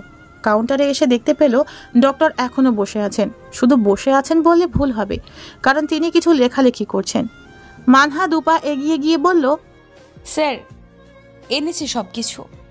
ফাইল থেকে মাথা তুলে মানহার দিকে তাকিয়ে বললেন, ঠিক আছে, আপনি যান, আমি আসছি। মানহা কেবিনের ভিতরে ঢুকে গেল। সেখানে বসেছিল মিহি আর ঝুমু। ওরা দুজন কথা বলছে মাহিরের সঙ্গে। মানহাকে দেখতে পেয়ে মিহি উঠে এসে বলল, এত দেরি হলো কেন মানহা? ফার্মেসি তো কাছেই আছে। রাস্তায় একটু দেরি হলো। তোরা কখন এসেছিস? এই তো কিছুক্ষণ হলো। কত টাকা লেগেছে এগুলো আনতে? বেশি না, অল্প। কত সেটা তো বল। ডাক্তার আসবেন এক্ষুনি, ঝুমু আপুকে সঙ্গে নিয়ে। বাইরে গিয়ে অপেক্ষা কর। আর তুই? এখানে কাউকে থাকতে হবে। মিহি দুহাতে মানহার মুখটা উঁচিয়ে ধরে নরম গলায় শুধালো, মন খারাপ তোর? না রে, তবে পরীক্ষা নিয়ে একটু চিন্তা হচ্ছে। চিন্তা করিস না, এবার ভালো কিছু হবে দেখিস। হলে তো ভালোই হয়। মিহি ঝুমুকে নিয়ে বাইরে যেতেই ডক্টর এলেন, সঙ্গে একজন নার্স। তিনি জিনিসপত্রগুলো প্যাকেট করে বের করে ট্রেতে সাজিয়ে রাখছেন, সাথে ঔষধগুলো। একটু দূরে দাঁড়িয়ে সব দেখছে মানহা। আস্তে ধীরে ব্যান্ডেজ খুলে দিল। পা দুটো একদম কালো হয়ে আছে। হাত দুটো থেকে চামড়া উঠে গিয়েছে, সেগুলো প্রায় শুকিয়ে এসেছে। পেটের ভিতরেও একই অবস্থা। রাস্তার ঘষাঘষিতে কিছু কিছু জায়গার চামড়া উঠে গিয়েছে। পেটের একটা অংশে এমন হয়েছে যে দেখে মনে হচ্ছে কেউ সেখান থেকে ছোট্ট এক টুকরো মাংস কেটে নিয়েছে। এমন আরও কয়েকটা ক্ষত দেখে গাল বেয়ে 2 ফোঁটা পানি গড়িয়ে পড়ল। কিছু ক্ষত জায়গা থেকে রক্ত বেরোতে লাগলো। ডক্টর সেসব পরীক্ষা করে নতুন করে ব্যান্ডেজ করে দিলেন, তবে আগের মতো পুরো শরীরে নয়। যেখানে বেশি ক্ষত শুধু সেখানেই। হাত দুটো আর পেটের কিছু অংশ উন্মুক্ত রাখলেন। মাথায় কয়েকটা সেলাই দিতে হয়েছে। হাত দিয়ে ভালো করে দেখলেন আজ সেলাই কাটা যাবে না। তার জন্য পুনরায় ব্যান্ডেজ করে দিয়ে মানহার উদ্দেশ্যে বললেন, এই যে এখানে একটা বোতলের ওষুধ আছে, দিনে 3 বার অল্প পরিমাণ পানিতে মিশিয়ে শরীর মুছে দেবেন। এখানে একটা শ্যাম্পু আছে, সেটা ব্যবহার করবেন সেলাই কাটার পর। ওনার কাপড় চোপড় প্রত্যেক দিন ধুয়ে দিতে হবে, সবসময় পরিষ্কার পরিচ্ছন্ন রাখতে হবে, কারণ এই সময় এটা খুবই গুরুত্বপূর্ণ। যদি ইনফেকশন হয় তবে মুশকিল হবে। আগের ওষুধগুলো এবার থেকে খাওয়ানো বন্ধ করে আজ যেগুলো এসেছেন সেগুলো খাওয়াতে শুরু করবেন। আর চেষ্টা করবেন একটু একটু হাঁটাহাঁটি করানোর। ওনার এখন পুষ্টিকর খাবারের প্রয়োজন, তাই চেষ্টা করবেন সবসময় সেসব খাবার দিতে। বাকি যা নিয়মকানুন আছে নার্সের থেকে জেনে নেবেন। ঠিক আছে স্যার। ডক্টর আর নার্স চলে গেলেন। মিহি ঝুমু এসে আবার বসলো। ভাইয়ের মাথায় হাত বুলিয়ে দিয়ে মিহি বলল, এখন কেমন লাগছে ভাইয়া? আলহামদুলিল্লাহ, আগের থেকে অনেকটাই ভালো লাগছে। এখন নিজেকে মুক্ত লাগছে। এই কয়দিনে এমন মনে হলো আমাকে কেউ খাঁচায় বন্দি করে রেখেছে। ধীরে ধীরে দেখতে আরো ভালো লাগবে। মানহা পরীক্ষায় যাওয়ার জন্য তৈরি হচ্ছে। ফাইলটা গুছিয়ে বেডের উপরে রেখে হাত মুখ ধুয়ে এলো। এদিকে মিহি প্লেটে খাবার নিয়ে খাইয়ে দিতে লাগলো। খাওয়া শেষ, সঙ্গে মানহাও পুরোপুরি তৈরি। ঝুমু মাহিরের পাশ থেকে উঠে এসে বলল, আমি মানহার সঙ্গে যাচ্ছি। মিহি, তুই বরং মাহির ভাইয়ের সঙ্গেই থাক। আমি ঠিক আছি, তুই বাড়িতে যা। আর ঝুমু, তুই মানহার সঙ্গে একা একা গেলে আবার রাস্তায় কি একা করে বসবে? মানহা ভ্রু দুটো কুঁচকে বলল, আমি এতটা আহম্মক নই। আসছে সবাই যেন দোয়া করে আমার জন্য। এভাবে বললে কেউই তোকে দোয়া করবে না, আর তোর এই জন্মে পাশ করা হবে না। তাহলে কি আমি এখন পা ধরে দোয়া চাইবো? না, তবে ভালো করে বলা যায়। ঠিক আছে মাহির ভাই, দোয়া করো আমার জন্য। আমি এখন আসছি, নয়তো দেরি হয়ে যাবে। সাবধানে যাস আর ধীরে সুস্থে সব কিছু মনে করে লিখবি, ঠিক আছে? মিহি আসছি রে, দেখে রাখিস। মানহা আর ঝুমু দরজা পর্যন্ত যেতেই হুড়মুড় করে মিজান আর রুনা ঢুকে এলেন। তাদের দেখে মানহা অভিমানী সুরে বলল, এতক্ষণে আসার সময় হলো তোমাদের? কেন এলে তোমরা? না এলেই তো হতো। মিজান মেয়েকে বুকে জড়িয়ে নিয়ে বললেন, রাগ করিস না মা, আসলে গ্রামে একটা ঝামেলা হয়েছিল, তার জন্য গ্রামের সব মানুষের বৈঠক ডেকেছে, এজন্য আমার আসতে দেরি হলো। ঠিক আছে, এবার কিছু বললাম না। আচ্ছা মা, আবার কখনো এমন করলে ইচ্ছে মতো বকা দিস, কেমন? রুনা মাহিরের পাশে দাঁড়িয়ে বললেন, দ্রুত বেরিয়ে যাও, সময় কিন্তু বেশি নেই, আবার এখান থেকে যেতে অনেকটা সময় লেগে যাবে। মানহা ছুটে গিয়ে মাকে জড়িয়ে ধরে বলল, দোয়া করো মা। ভাগলি মেয়ে আমার, মায়ের কাছে দোয়া চাইতে হয় না, মায়েরা সবসময় সন্তানদের দোয়া করে। কপালে একটা চুমু খেলো রুনা। মানহা খুশি হয়ে তাকে ছেড়ে দিয়ে মাহিরের দিকে তাকালো, শুধুমাত্র তার ঠোঁটের কোণে এক চিমটে হাসি দেখার জন্য। তবে না, দুনিয়া উল্টে গেলেও মাহির হাসবে না। মনে মনে হালকা ধুয়ে দিল মাহিরকে। ব্রু উচকে মানহাকে এখান থেকে যেতে বলল মাহির। সুরসুর করে কেবিন থেকে বেরিয়ে এলো, সঙ্গে মিজান ঝুমু হাঁটতে হাঁটতে বিড়বিড় করে বলল, শালা কাঠখোট্টা, এত বড় একটা অ্যাক্সিডেন্ট হয়ে গেল তবুও কোনো পরিবর্তন নেই। আরে বাবা রে, বেশি না হোক এক চিমটি হাসলেও তো পারতো। কি এমন ক্ষতি হবে একটুখানি হাসলে, সেটাই তো বুঝতে পারছি না। এই যে আমি সারাদিন হাসাহাসি করি, কোথায় আমার তো কোনো ক্ষতি হয় না। মানুষ কিভাবেই থাকে না হেসে, নাকি শুধু আমার সামনেই হাসে না, এছাড়া বাকি সবার বেলায় হাসে? কি জানি বাবা, এই বেটা কখনো হাসতে পারে বলে মনে হয় না আমার। আমি যখন ছোট ছিলাম তখন তো খুবই হাসতো, এখন খারাপ হয়ে গিয়েছে, একদম বাজে, কথাবার্তার কোনো ছিরি নেই, সব সময় খিটমিট ঝগড়া করতেই থাকে। কি দেখে যে আমার মতো একটা মেয়ে তাকে ভালোবাসে, যত সব ফাউল মার্কা লোক। আর একটু আসতে বল, শুনতে পাওয়া যাচ্ছে। ঝুমুর কথা শুনে পা থামিয়ে দাঁড়ালো মানহা। এক নজর এদিক ওদিক দেখে নিল মিজান তাদের থেকে একটু দূরে, তার উপর ফোনে কথা বলছে। একটা লম্বা শ্বাস ছেড়ে বলল, যাক বাবা, তুমি ব্যতীত অন্য কেউ শুনতে পায়নি। এরপর থেকে গোষ্ঠী উদ্ধার করার সময় খেয়াল রাখিস, নয়তো কিন্তু কেস খাবি, বুঝলি? হ্যাঁ বুঝলাম, আমার খুব রাগ হচ্ছে জানো। একজন মানুষ কিভাবে এমন হতে পারে তুমিই বলো। আমরা যখন দুঃখ পাই বা মন মেজাজ ভালো না থাকে তখন হাসি না, চুপচাপ মুখটা গম্ভীর করে থাকি। আর এই লোক তো প্রত্যেকটা মুহূর্তে মুখ গম্ভীর করে রাখে। আল্লাহ কি এর মনে একটুও শান্তি আনন্দ দেননি নাকি? খুবই কঠিন মানুষ মাহির ভাই। আজ পর্যন্ত মাহির ভাইয়ের জীবনে অনেক কিছুই ঘটেছে, খুব কাছের এবং প্রিয় কিছু মানুষদের হারিয়েছে। কখনো আমার কিছু প্রিয় মানুষদের বেঈমানরা মনে দুঃখ দিয়েছে। আরও কি হয়েছে সেসব তো তোর অজানা নয় মানহা। পরিবারের বড় ছেলের সন্তানদের যে কি দায়িত্ব সেটা মাহির ভাই হাড়ে হাড়ে টের পাচ্ছে। এই যুগে নেই একটা চাকরি, পরিবারের দুইজন মানুষ সবসময় অসুস্থ থাকে, মানে কি বলবো, আর সব মিলিয়ে খুব খারাপ অবস্থায় আছে, তাই হয়তো হাসতে ভুলে গিয়েছে। আমি বুঝি, সবই মানুষের জীবনে সুখ দুঃখ সব মিলিয়েই আসে, তাই বলে কেউ দুঃখ নিয়ে সব সময় ঘুরে বেড়ায় না। সবার মনেই কম বেশি দুঃখ আছে, তবে আমাদের উচিত সেই দুঃখটুকু একপাশে রেখে সুখটুকু নিয়ে বেঁচে থাকার। তোর জায়গায় দাঁড়িয়ে তুই অন্যের পরিস্থিতি বুঝবি না, এটাই স্বাভাবিক। আপাতত লেকচার না দিয়ে জলদি পা চালা। চুপটি করে গেল মানহা। দ্রুত পায়ে হসপিটালের গেটে এসে একটা সিএনজি ভাড়া করে তাতে চড়ে বসলো তিনজন। কিছু দূর যাওয়ার পরই ঝিরিঝিরি বৃষ্টির ফোঁটা পড়তে শুরু করলো। মানহা এক হাত বাড়িয়ে দিল, টুপটাপ করে তার হাতে পানি পড়ছে। হালকা একটু মাথাটা বের করে দিয়ে আকাশের দিকে তাকিয়ে মুচকি হাসলো। ভোরের আলো ফুটেছে অনেকক্ষণ হলো, সূর্য মামারও উঠে পড়ার সময় হয়েছে। শুধু সময় হয়নি মানহার, সে এখনও বিছানার সঙ্গে লেপ্টে ঘুমাচ্ছে। রুনা দরজায় এসে কয়েকবার ডেকেছেন, তবে মহারানীর কোনো সাড়া শব্দ পাননি। তিনি তাই আর এখানে না এসে রান্না করতে বসেছেন। খানিকক্ষণ বাদে মিহি এলো, ঘরের দিকে তাকিয়ে দেখতে পেল মানহার দরজা বন্ধ। মিহি ভেবেছে হয়তো রুনার সঙ্গে রান্নাঘরে আছে, তাই ঘরের ভেতরে না এসে সোজা রান্নাঘরে গিয়ে দেখলো সেখানে নেই মানহা। এক নজর এদিক ওদিক দেখে রুনার উদ্দেশ্যে বলল, ফুপু, মানহা কোথায়? নিজের ঘরেই আছে, এখনো উঠেনি রে মা। কি বলছো ফুপু? যে মেয়ে পাখিদের আগে উঠে যায় সে আজ এত বেলা হলো তবু ওঠেনি। আজকে ওর তো রেজাল্ট দিবে, এত ঘুমোলে চলবে নাকি? খেয়াল কি তার আছে? আমি কতবার ডেকেছি, ওঠেনি। তুই একটু ডাক তো মা, ওঠে কি না। ঠিক আছে, আমি গিয়ে দেখছি। মিহি এক পা এগিয়েছেই তখনই পিছন থেকে রুনা ডাকলেন, মিহি শোন।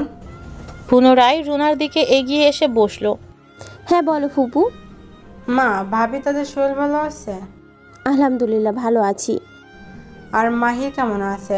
কয়েকদিন হলো আমাদের এদিকে আসে না ছেলেটা। ভাইয়াও ভালো আছে, চাকরির জন্য একটু ঘোরাঘুরি করছে, তাই তেমন সময় পাচ্ছে না। যাক, এবার ভালোই ভালো একটা চাকরি হলেই ব্যাস। ছেলেটার জীবনের উপর দিয়ে কী যে ঝড়ঝাপটা গেল। আমি তো ভেবেছিলাম এবার বুঝে আমরা হারিয়ে ফেলবো মাহিরকে। এত কিছু পরেও আল্লাহ বাঁচিয়ে রেখেছেন, এতেই শুক্রিয়া। হ্যাঁ ফুপু, সেটাই। ওহো ফুপু, আসল কথা হয়তো বলতে ভুলে গেছি, দাদি তোমায় যেতে বলেছে। জানি না কেন, তুমি সময় করে যেও। আচ্ছা। মিহি দ্রুত পায়ে ভেতরের দিকে এলো, দু হাতে জোরে দরজায় ধাক্কা দিয়ে ডাকলো, এই মানহা ওঠ বলছি, আমি কিন্তু এত ডাকাডাকি করতে পারবো না, জলদি ওঠ। মিহির ডাক খুবই তীব্র ছিল, মানহার কান পর্যন্ত পৌঁছাতেই লাফিয়ে উঠল। দু হাতে চোখ দুটো ডলে ঘড়ির দিকে তাকালো, মুহূর্তের মধ্যে আবার লাফিয়ে বিছানা থেকে নিচে নেমে এসে দরজা খুলে দিয়ে বলতে শুরু করলো, সেই ডাকলি আর একটু আগে ডাকলে কি হতো বল? ঘুরে দেখেছিস কটা বাজে? আমি ভেবেছিলাম আজ ভোরবেলা উঠবো, কিন্তু কেন জানি না খুব ঘুম পাচ্ছিল, ঘুম ভাঙতেই চাচ্ছিল না। শোন শোন, দাঁড়া, এর আগেও কিন্তু ফুপু এসে ডেকে গিয়েছে তোকে, কিন্তু তুই সাড়া দিসনি। অতএব অন্যকে দোষারোপ করা বন্ধ কর আর দ্রুত গিয়ে হাত মুখ ধুয়ে আয়। আপাতত আমি ঘরটা গুছিয়ে দিচ্ছি। হাত মুখ ধুয়ে কোথায় যাব? কোথাও কেন যেতে হবে? তুই কি ঘুম থেকে উঠে হাত মুখ না ধুয়েই খাবার খাস? খবিস কোথাকার। না রে বাবা, তুই এমনভাবে বলছিলি আমি ভেবেছি হয়তো কোথাও ঘুরতে নিয়ে যাবি। নিয়ে যেতেও পারি, তবে সেটার রেজাল্ট দেখার পর। কোথাও ঘুরতে যাওয়াটা যদি রেজাল্টের উপর নির্ভর করে তাহলে শুন, এই জন্মে আর ঘুরতে যাওয়া হবে না, বুঝলি বৎস? আরে নিজের ওপর থেকে ভরসা হারিয়ে ফেলিস না। এবার পাশ করলে তো ভালো কথা, কলেজে যেতে পারবি, আর যদি ফেল করিস তবুও ভালো কথা, শ্বশুরবাড়ি যেতে পারবি। পাশ ফেল দুটোই লাভ তোর। ওহো করে হেসে উঠল মিহি। তার দিকে ভ্রুকুচকে তাকিয়ে আছে মানহা। সত্যি তো, বাবা আমায় এই রেজাল্ট পর্যন্ত সময় দিয়েছে, যদি একটু নড়চড় হয় তবে সোজা বিয়ের পিড়িতে বসতে হবে, আর আমি সেটা কিছুতেই চাই না। দরকার হলে পালিয়ে যাব, তবুও বিয়ে করব না। জীবনে ভালোবাসা এবং বিয়ে একবারই আসে, যাকে চাই তাকে না পেলে আর কাউকে দরকার নেই। বাহু ধরে ঝাঁকিয়ে দিতেই চমকে উঠল মানহা। তাকে এভাবে চমকাতে দেখে শয়তানি হেসে মিহি বলল, কি গো সোনা ময়না, বিয়ের কথা শুনে দেখি কল্পনার জগতে হারিয়ে গেলে, তা এবারে একটু বাস্তবে ফিরে এসো। ধপ করে বিছানায় বসে মুখে বিরক্তিকর শব্দ করে বলল, ভালো লাগছে না মাথা। বিয়ে শাদি করে নে, তাহলে প্রতি মুহূর্তে ভালো লাগবে। আমাকে না বলে নিজে বিয়ে করে নে, বয়স তো কম হলো না? এই কি বললি তুই? বয়সের খোঁটা দিচ্ছিস? আমার এমন কি বয়স হয়েছে? আমি এখনো অনেক ছোট, তুই তো আমার বড়। সেটা বড় কথা না, বড় কথা হচ্ছে তুই কলেজ শেষ করেছিস আর আমি স্কুল। তাহলে দেখ কার বয়স বেশি। পরে দেখবো, আপাতত হাত মুখ ধুয়ে ছটপট খেয়ে নে। মিহির কথা মতো বিছানা থেকে উঠে ওয়াশরুমে ঢুকে গেল মানহা। এদিকে মিহি সুন্দর করে বিছানাটা গুছিয়ে বাইরে এসে রুনার হাতে হাতে টুকটাক কিছু কাজ করে দিল। সবাই মিলে একসঙ্গে খাবার খেয়ে মানহা আর মিহি বেরিয়ে গেল। প্রচণ্ড রোদের মধ্যে ধান ক্ষেতের আইল ধরে হেঁটে যাচ্ছে, হাত ধরাধরি করে। দুজনেরই ঘেমে নিয়ে একাকার অবস্থা। আশপাশে বড় কোনো গাছপালা নেই যে তার ছাওয়ায় গিয়ে একটুখানি বসে জিরাবে। মাথায় লম্বা ঘোমটা টেনে মানহা বলল, এদিক দিয়ে না গিয়ে যদি রাস্তা দিয়ে যেতাম তাহলেই হতো। বেহুদা এসেছি এই পথে। দেখ আশেপাশে তো একটা বাড়িও নেই, তার উপর একটা গাছও নেই, শুধু ধান ক্ষেত আর ধান ক্ষেত। এই জন্য গরম লাগছে বেশি। হ্যাঁ রে, সঙ্গে করে একটা ছাতা নিয়ে এলে তাও হতো। আমার খুব তৃষ্ণা পেয়েছে, গলা শুকিয়ে একদম কাঠ হয়ে গিয়েছে। এখন আমার কি হচ্ছে জানিস? যদি সামনে একটা পুকুর পেতাম তাহলে সেই পুকুরে সবটুকু পানি খেয়ে নিতাম। মুখে হাত চেপে হাসতে লাগলো মিহি। তা দেখে মানহা পা থামিয়ে দাঁড়ালো।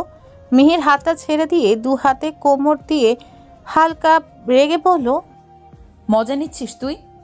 কোথায় আমার এমন অবস্থা দেখে একটু পানি জোগাড় করে এনে দিবি, তা না করে উল্টো হাসছে। এই যে সামনের বাড়ি আছে, সেখান থেকে পানি খেয়ে নিব। এখানে আর দাঁড়াস না, সব রোদ মাথায় এসে আঁকড়ে পড়েছে যেন। কোমর থেকে হাত সরিয়ে কপালে হাত দিয়ে আকাশের দিকে চাওয়ার চেষ্টা করলো, তবে রোদের তাপের চেয়ে থাকতে পারলো না। চোখ দুটো ছোট ছোট করে উচ্চস্বরে বলল, আরে সূর্য মামা, তোমার যদি মামের সঙ্গে গড়বড় হয়ে থাকে তাহলে সেটা নিজেদের আস্তানায় গিয়ে মিটিয়ে নাও। অযথা আমাদেরকে কেন তোমার তেজে পুড়িয়ে মারছো? নাকি তোমার ইচ্ছে আছে আমাদের সবাইকে পুড়িয়ে কাবাব বানিয়ে মুচমুচে খাবে? খিলখিলিয়ে হেসে মাটিতে বসে পড়ল মিহি, কারণ মানহা এমন ভঙ্গিতে কথাগুলো বলছিল তা দেখার মতো ছিল। মাটিতে গড়াগড়ি করছে মিহি, তা দেখে মানহা মিহির হাত শক্ত করে ধরে টানতে টানতে বিরক্ত মুখে বলল, জলদি ওঠ বলছি। একদিকে রোদের তাপ, একদিকে তোর ভ্যাটকানো, একদম বিরক্ত লাগছে। তাড়াতাড়ি আয়, নয়তো খানিকক্ষণ বাদেই আমাকে এখান থেকে মরা অবস্থায় নিয়ে যেতে হবে। এখনই মরিস না, একটু পর রেজাল্ট দিবে, তা দেখে নিশ্চিন্তে মরে যাস, আর বাধা দিব না। বেশি কথা বলবি তো এখানে তোকে একা রেখেই চলে যাব। যা, তোকে আটকে রেখেছে কে? তুই ভেবেছিস আমি পথ চিনি না, তাই না? ভুলে যাস না, এটা আমারও গ্রাম। মিহির হাতটা ছেড়ে দিয়ে হাঁটা ধরল মানহা। তড়িঘড়ি করে মাটি থেকে উঠে দৌড়ে গিয়ে মানহার কাঁধে হাত রেখে হি হি করে হেসে বলল, আমার সোনা ভাবি, আমারে রেখে চলে যাচ্ছেন? তোর ভাই তো ফিরে ফুচকিটিও দেয় না, আবার ভাবি ডাকিস? কেমন বেস্ট ফ্রেন্ড তুই? আজ পর্যন্ত নিজের ভাইকে বুঝিয়ে সুঝিয়ে রাজি করাতে পারলি না। লজ্জায় থাকা দরকার তোর। যদি আমার ভাই থাকতো আর তুই তাকে ভালোবাসতি, তাহলে এতদিনে আমি তোকে আমার ভাবি বানিয়ে ফেলতাম, বুঝলি? আমার ভাইটা কেমন সেটা তো তুই ভালো করেই জানিস, তবে চেষ্টা করেছি, লাভ হয়নি। যাই হোক, বাদ দে। হাঁটতে হাঁটতে অনেকটা পথ পেরিয়ে এসেছে। মাঠের পাশে সেই আম গাছটা দেখে দ্রুত এসে সেখানে বসলো। আজও ছেলে পেলে মাঠে ক্রিকেট খেলছে। চট করে মিহির চোখ দুটো আটকে গেল ওপরে ঝুলে থাকা পাকা টুকটুকে দুটো আমে। সেদিকেই তাকিয়ে মিহি বলল, এই মানহা দেখ, দুটো আম পেকে আছে। আমাকে দেখাচ্ছিস কেন? খেতে মন চাইলে গাছে উঠে পেরে খা। তুই ভালো করেই জানিস আমি গাছে উঠতে পারি না, তবুও কেন আমাকে বলছিস গাছে উঠতে? গাছে যখন উঠতেই পারিস না, তাহলে খেতে চাস কিভাবে সেটা বোঝা আমাকে। আরে বাবা, এমন করছিস কেন? ওঠ না। যদি গাছ থেকে পড়ে হাত পা ভেঙে গুঁড়ো গুঁড়ো হয়ে যায় তখন কি হবে? তোর ভাই তো এমনিতেই দেখতে পারে না আমাকে, এরপর আরো সহ্য করতে পারবে না। নাটক বাদ দিয়ে জলদি ওঠ, বাড়িতে মা দাদি একাই আছে, কখন কি প্রয়োজন হবে কে জানে। কোনো কথা না বলেই ওড়নাটা কোমরে বেঁধে গাছে উঠতে শুরু করলো। মিহি নিচ থেকে একটা করে আম রেখে দিচ্ছে আর মানহা ছিঁড়ে নিচে ফেলছে। এক দুই করতে করতে অনেকগুলো আম জড়ো হয়ে গেল। গাছ বেয়ে প্রায় অর্ধেকটা নেমে পড়েছে। এর মধ্যেই বাজারের পথ দিয়ে মাহির আসতে লাগলো। সে যদি এসে দেখে ওরা দুজন এভাবে আম পেড়েছে গাছ থেকে, তবে খবর খারাপ হবে। তার উপর যাই মানহাকে এমন অবস্থাতে গাছে ঝুলতে দেখে, তাহলে তো কোনো কথাই নেই, সোজা ঠুসঠাস শব্দ হবে। মাহির যত এগিয়ে আসছে মিহি ততই ঘাবড়ে যাচ্ছে। এক নজরে আশপাশটা ভালো করে দেখে উত্তেজিত গলায় বলল, আরে মানহার বাচ্চা, নামিস না, ভাইয়া আসছে, এদিকে আস, তোর সঙ্গে আমারও অবস্থা কাহিল করে দিবে, জলদি উপরে উঠে যা। আমি কিন্তু আম খেতে চাইনি, তুই বলেছিস বলেই আমি উঠেছি। আজ যদি আমাকে ফাঁসিয়ে দিস আর তোর জন্য আমাকে বকা শুনতে হয়, তবে তোকে আস্ত গিলে নিব, দেখিস।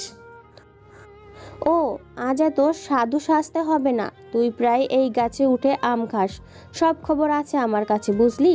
এবার তাড়াতাড়ি উপরে উঠে চুপটি করে বসে থাক, যাতে ভাইয়া এদিক দিয়ে গেলেও টের না পায় গাছে কেউ আছে। আমি যে গাছে উঠি তার খবর তোকে কুদ্দুস আলী দিয়েছে, তাই না? যেই দিক দিয়েছে তোকে সেটা বললাম, সেটা কর। তুই কি আম নিয়ে ওখানেই দাঁড়িয়ে থাকবি? এরপর তোর ভাই এলে বলবি, ভাইয়া দেখো আম চুরি করেছি। চুরি কেন বলছিস? এটা সরকারি গাছ, যে কেউ আম খেতে পারবে। এবার বল, আমগুলো কোথায় লুকানো যায়? আজকাল তুই চোখে বড্ড কম দেখিস মিহি।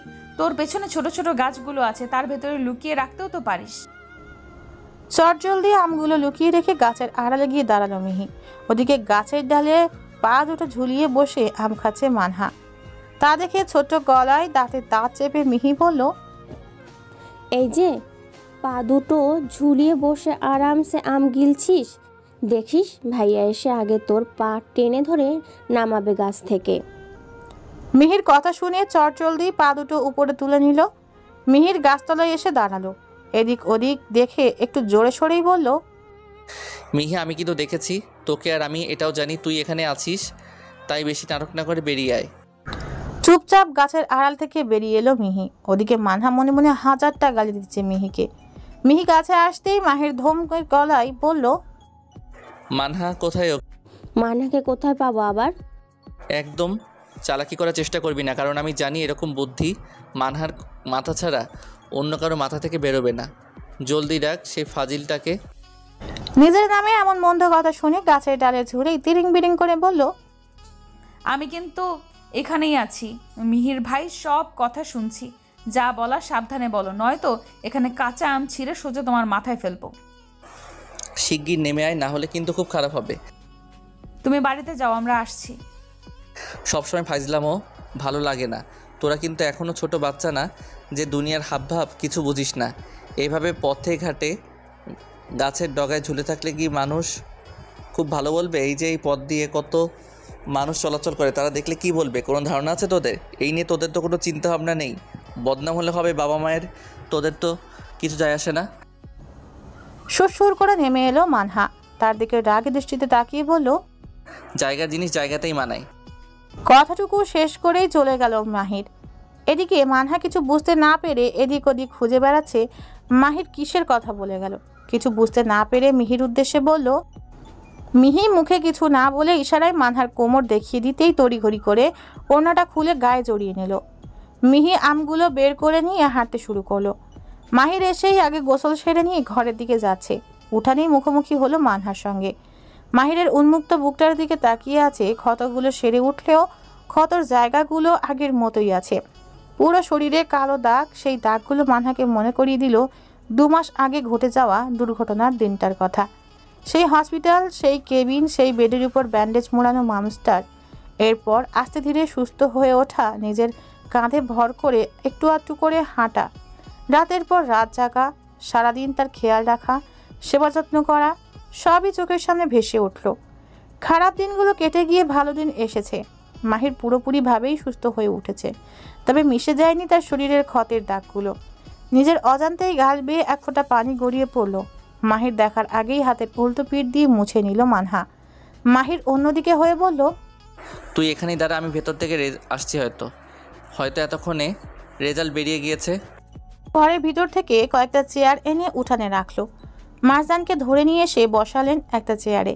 তিনি বসেই মানহার মুখের দিকে তাকিয়ে আদুরে গলায় বললেন, মানহা, মুখটা এমন মলিন করে রেখেছিস কেন? চিন্তা হচ্ছে বাবা? একদম চিন্তা করে না সোনা, আমার পাশে এসে বস, একটু আদর করে দি। দেরি না করে মারজানের পাশে গিয়ে বসতেই কপালে আদর করে দিল। কিছুক্ষণ পরে মাহির ঘর থেকে বেরিয়ে এলো। হাতে ফোন নিয়ে এসেই একটা চেয়ার টেনে বসে ফোন ঘাঁটছে। এদিকে মানহার বুকের ভিতর ধুকধুক করছে। বারবার কপালের বিন্দু বিন্দু ঘাম জমছে। ফোনের স্ক্রিনে চোখ দুটো স্থির রয়েছে। মানহা, মিহি, মারজান সবাই ফলাফল জানার আগ্রহ নিয়ে তাকিয়ে আছে। এই বুঝি মানহার হার্টবিট চলা বন্ধ হয়ে গেল। মাহির শুধু দেখেই যাচ্ছে, কিছু বলছে না। এবার মানহার চোখ দুটো বড় করে রাগান্বিত গলায় বলল, কি হলো মিহির ভাই? কিছু না বলে সামনে দেখেই যাচ্ছ? দাঁড়া, দেখতে দে আগে। মিনিট দুয়েক চুপ রইল মানহা, তবে নজর মাহিরের দিকেই। হঠাৎ করেই ঠোঁটের কোণে এক চিমটে হাসি ফুটে উঠল। বিগত বছরগুলোতে কত জোর জবরদস্তি করেছে একটু হাসার জন্য, তবে মাহির হাসেনি। কত কি করেছে, প্রত্যেকবারই ব্যর্থ হয়েছে মানহা। তবে আজ কোনো রকমের জোড়াজুড়ি ছাড়াই মাহিরকে হাসতে দেখে বেশ আশ্চর্য হলো। আকাশের দিকে তাকিয়ে বোঝার চেষ্টা করলো আজ সূর্য কোন দিক থেকে উঠেছে। মানহার মুখের সামনে তুড়ি বাজিয়ে মাহির বলল, কিরে ফাজিল, আকাশে কি দেখছিস? এদিকে ফোনে দেখ। ফোনের স্ক্রিনে চোখ বুলাতেই চট করে দাঁড়িয়ে গেল। প্রত্যাশার চেয়ে অনেক গুণ বেশি পেয়েছে। খুশিতে বাগবাগ হয়ে গেছে মানহা। এত আনন্দ নিজেকে সামলাতে না পেরে মাহিরকে জাপটে ধরলো। আচমকা এমন হওয়ায় চরমভাবে অবাক হলো মাহির। মানহার এইরূপ কার্যকলাপে মারজান আর মিহির চোখ দুটো কপালে উঠে গেল। মাহির মানহাকে জাপটে ধরার জন্য হাত উঁচু করলেও কিছু একটা ভেবে নামিয়ে নিল হাত পাশে। মারজান আছে বলে নরম গলায় মাহির বলল, আজকে দিনটা তোর জন্য খুবই আনন্দের, তাই কিছু বললাম না, তবে এরকম ভুল যেন পরবর্তীতে না হয়। মানহাকে নিজের বুকে পেয়ে অদ্ভুত একটা প্রশান্তি অনুভব করলো, তবে সেটা কোনোভাবেই কাউকে বুঝতে দিল না। উল্টে মানহার সঙ্গে এমনভাবে কথা বললো যাতে সবাই মনে করে মানহার এমন কাজে সে বিরক্ত। মানহা সোজা হয়ে দাঁড়ালো, চোখে চিকচিক করছে পানি। মাহির ঘরের ভেতর যেতেই মিহি এক লাফে এসে জড়িয়ে ধরে বলল, তুই পেয়েছিস মানহা? চোখে পানি, তবুও একগাল হাসলো মানহা। মাহির কাছ থেকে গিয়ে মারজানকে জড়িয়ে ধরলো। তাকে ছেড়েই চট করে মরিয়মের ঘরে গিয়ে আস্তে ধীরে তুলে বসিয়ে তাকেও জড়িয়ে ধরে রইল কিছুক্ষণ। মরিয়মের শরীরটা দিন দিন খুবই অসুস্থ হয়ে যাচ্ছে। ঠিক মতো খাবার খেতে পারেন না, হাঁটাচলা করতে পারেন না, শুধু সারাদিন বিছানায় শুয়ে বসে কাটিয়ে দেন। ক্রমশ শরীরের বেহাল অবস্থা হচ্ছে। মানহা কিছুক্ষণ সেখানে বসে বেরিয়ে গেল তার বাড়ির উদ্দেশ্যে, কারণ তার বাবা মাকে খবরটা দেওয়া খুব প্রয়োজন। মিহি থাকতে বলেছিল, তবে সে যাওয়ার আগে বলে গিয়েছে বিকেলে আবারও আসবে। তাই মিহি আর জোড়াজুড়ি করলো না থাকার জন্য। মনের খুশিতে রাস্তা দিয়ে হেঁটে যাচ্ছে, সামনে যাকে পাচ্ছে তাকেই জানাচ্ছে তার পাশ করার কথা। মনটা ভীষণ ফুরফুরে আজ, তবে শুধু পাশ করার জন্য নয়। যেতে যেতে পা থামিয়ে আকাশের দিকে তাকিয়ে মুচকি হেসে আল্লাহর দরবারে শুকরিয়া আদায় করলো মানহা। বাড়ির উঠানে সবখানেই গমগম করছে মানুষ, একটু পা রাখার জায়গা নেই। ছোট বড় বৃদ্ধ সবাই এসে ভিড় জমিয়েছেন। কারো কারো চোখে পানি, আবার কেউ কেউ খুবই দুঃখ প্রকাশ করছেন। অনেকেই মরিয়মের প্রশংসা করছেন। ভোরবেলা থেকেই মানুষজন যাওয়া আসা করছেন। শেষবারের মতো এক নজর তাদের প্রিয় মরিয়মকে দেখেই চলে যাচ্ছেন। আজ ভোররাতে মারা গিয়েছেন মরিয়ম। দীর্ঘদিন অসুস্থতায় ভুগে চিরবিদায় নিলেন তিনি। আদরে নাতি নাতনি, বৌমা, মেয়ে, জামাই, বাড়ি ঘর, সুন্দর পৃথিবী সব কিছুই রেখে গেলেন, সঙ্গে করে কিচ্ছু নিয়ে যেতে পারলেন না। সকল কিছুর মায়া ত্যাগ করে ছিল নির্জয় মরিয়ম। খাটিয়ার দুপাশে আপন মানুষগুলো হাও মাও করে কাঁদছেন। কেউ মা হারিয়ে এতিম হয়ে কাঁদছেন, কেউ মায়ের সমতুল্য শাশুড়িকে হারিয়ে কাঁদছেন, কেউ অতি প্রিয় দাদি নানিকে হারিয়ে টুকরে কাঁদছে, আবার কেউ কেউ তাদের স্নেহের বোন হারিয়ে কাঁদছেন। মরিয়মের মৃত্যুর খবর শোনা মাত্রই দৌড়ে এসেছেন তার কয়েকজন ভাই বোন। বয়সে তারা মরিয়মের অনেকটাই বড়। তাদের ভাই বোনদের মধ্যে মরিয়মই ছোট ছিলেন। মৃত মরিয়মের মাথায় হাত বুলিয়ে দিয়ে তার বড় বোন মমিনা বলছেন, তুই আমাকে আদরের ছোট বোন, কত আদর করছি তোরে, কোলে পিঠে লইয়া মানুষ করছি নিজের সন্তানের মতো, সেই তুই আমাকে আগে চলে গেলি। এই ব্যথা কেমনে সহ্য করবো আমি? তোরে কতবার কইলাম আমার লগে আয়, কয়টা দিন আমার কাছে থাক, কিন্তু তুই শুনলি না। এই ঘর বাড়ির নাতি নাতনি রেখে একটা রাতও বাইরে থাকতে চাস না। এখন তো গেলি সবাইরে সাইরা, কেমনে থাকবি তুই আমাকে সাইরা? আল্লাহ কেন আমারে লইয়া গেল না? এতদিন দূরে থাকলেও জানতাম আমার বোন বাচ্চা আছে, কিন্তু এখন আমি কেমনে মনে বুঝামো? আল্লাহ আমার লইয়া যাও তুমি। মাহির এসে চুপটি করে তার পাশে বসতেই জাপটে ধরলেন। মমিনা গলা ছেড়ে কেঁদে বললেন, ভাই গো, তোমার দাদি কই? তোমার না কত আদর করছে আমার বোন। যখনই আমাকে বাড়িতে যাইতো তখনই তোমারে সঙ্গে কইরা লইয়া যাইতো। আর কইতো ওর নাকি ঘুম আইতো না তোমারে সাইরা, তাই সব হানে তোমারে লইয়া যাইতো। আমার বোনের প্রাণ তার নাতি নাতনিরা। মাহির বাক্যহীন মমিনাকে সান্ত্বনা দেওয়ার মতো কোনো শব্দ উচ্চারণ করতে পারছে না। সে আসলেই মরিয়ম অনেক করেছেন, বিশেষ করে মাহিরের জন্য। তিনি নিজের জীবন দিতেও রাজি ছিলেন। কাকে রেখে কাকে সান্ত্বনা দিবে বুঝতে পারছে না। নিজের মা, বোন, ওদিকে রুনা, মানহা, আরও অনেকেই নিজেরও ভীষণ কষ্ট হচ্ছে, তবে কাঁদছে না। তার এখন অনেক দায়িত্ব।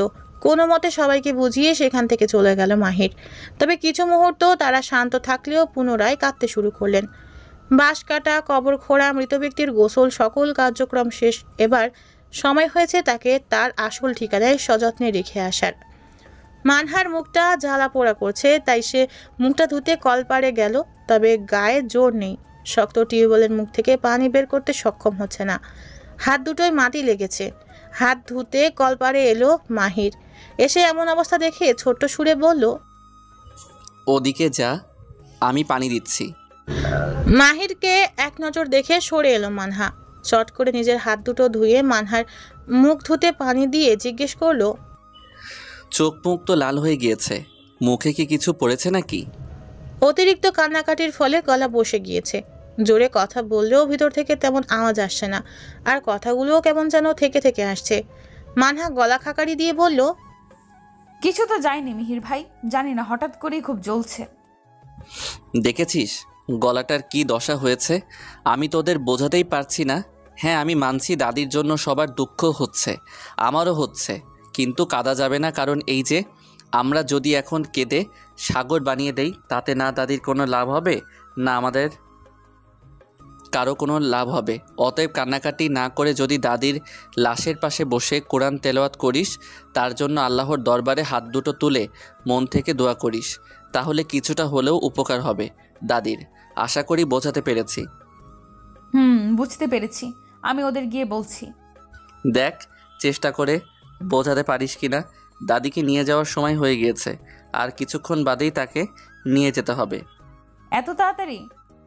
মৃত মানুষকে এত সময় ধরে এপারে রাখতে নেই, বিশেষ করে মহিলাদের। শুকনো চোখের পাতা দুটো আবারও নোনা পানিতে ভিজে গেল।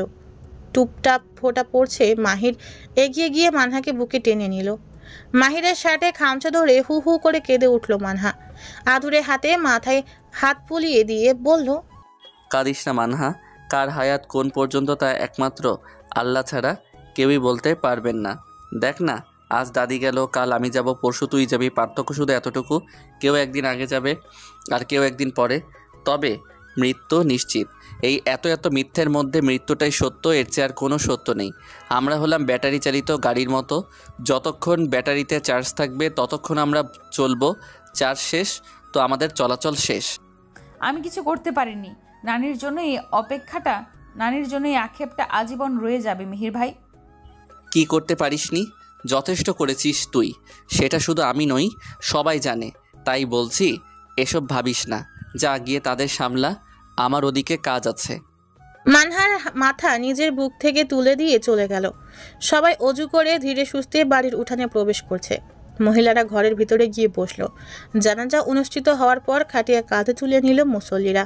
সেই দৃশ্য রুনা জানালা দিয়ে দেখে হাত বাড়িয়ে দিয়ে কেঁদে বললেন, মা গো, যেও না আমায় ছেড়ে, তুমি ছাড়া আর কেউ নেই আমার।